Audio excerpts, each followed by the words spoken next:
Bonjour les curieux et les curieuses et bienvenue dans une nouvelle vidéo.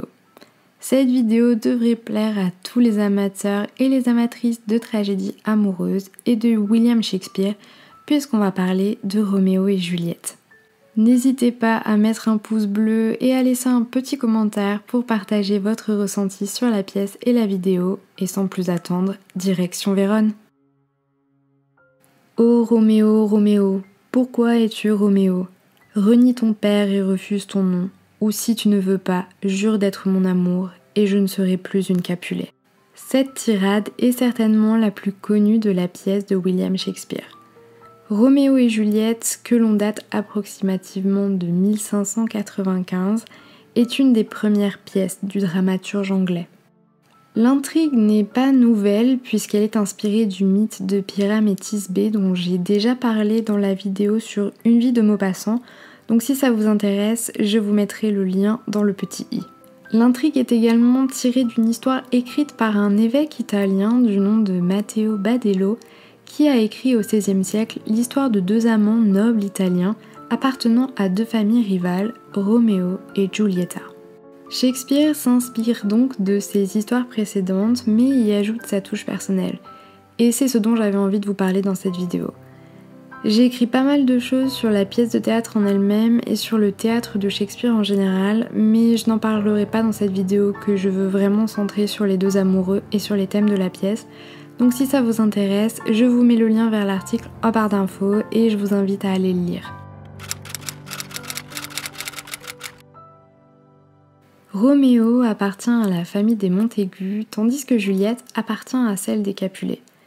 Il s'agit là de deux familles nobles de la ville de Vérone, située en Italie. Les deux familles se déchirent, mais au milieu de ce conflit, les deux adolescents vont s'aimer. Les deux personnages sont très différents et vont connaître une évolution assez intéressante. Tout d'abord, Roméo. Dans le monde de brut dans lequel il évolue, Roméo est un amoureux rêveur et solitaire. Son caractère tranche donc avec celui des personnages qu'il fréquente et il fait même l'objet d'un certain respect de la part du chef des Capulets. Son amour pour Juliette s'impose comme une évidence et il va en quelque sorte y greffer sa mélancolie. En donnant un sens à sa vie, Juliette va en quelque sorte conduire Roméo à accomplir son destin funeste. Pour lui, la vie ne se caractérise pas par le temps qu'il aura passé sur cette terre, mais par l'intensité de l'amour qu'il a porté à Juliette. Parlons maintenant de Juliette. Au début de la pièce, elle est une jeune fille soumise à l'autorité parentale, prête à épouser l'homme que ses parents ont choisi pour elle, c'est-à-dire Paris.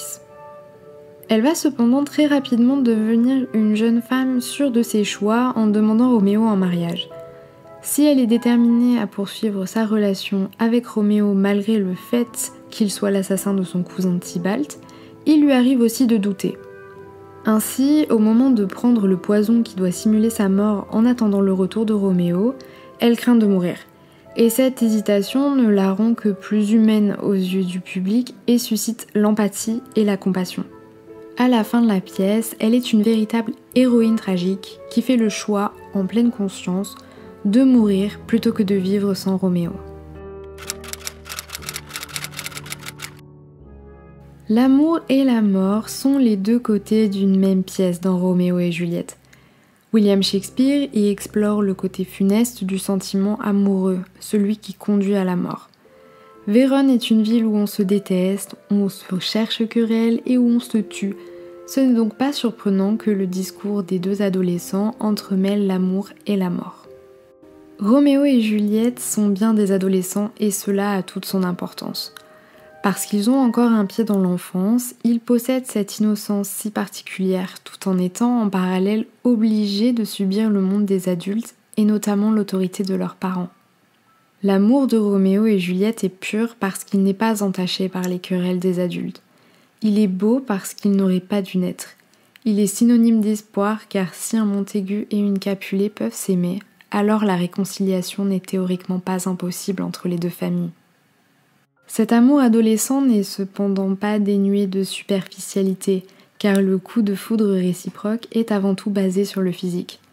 C'est ce trait que frère Laurent attribue à la jeunesse quand il dit à Roméo « L'amour des jeunes ne réside pas vraiment dans leur cœur, mais dans leurs yeux ». Là où l'histoire va commencer à se gâter, c'est finalement quand les adultes vont s'en mêler, même si certains semblent être des alliés du couple. Juliette cherche en sa nourrice un soutien et Roméo fait de même avec frère Laurent. Pourtant, ces deux personnages ne vont pas permettre aux deux amants de vivre leur histoire. Ainsi, la nourrice, qui pendant un temps va aider Juliette à épouser Roméo, l'incitera par la suite à faire comme si ce mariage n'avait pas eu lieu et à épouser Paris comme ses parents le souhaitent.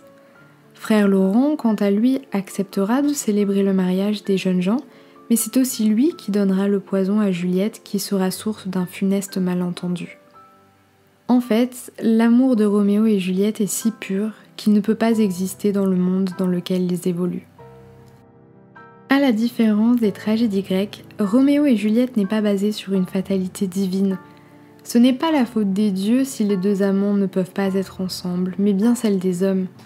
Ce sont les hommes qui se livrent une guerre fratricide qui fait couler le sang dans les rues de Vérone et qui ont mis fin à l'innocence et aux rêves d'amour de leurs enfants. Roméo et Juliette est donc bien plus qu'une histoire d'amour tragique entre deux adolescents. William Shakespeare interroge la responsabilité des hommes et leur difficulté à dominer leurs passions et à se comprendre. Il exprime ainsi par la bouche de frère Laurent « Ces plaisirs violents ont des fins violentes. Ils meurent dans leur triomphe comme le feu et la poudre, qui se consument en s'embrassant. Le miel le plus sucré écœure par sa suavité même, et son goût détruit l'appétit. Ainsi donc modérément, c'est ainsi que l'amour dure longtemps, trop prompt arrive aussi tard que trop lent. » Je vous laisse méditer sur ces sages paroles et vous dis à très bientôt dans une nouvelle vidéo. Et en attendant, restez curieux.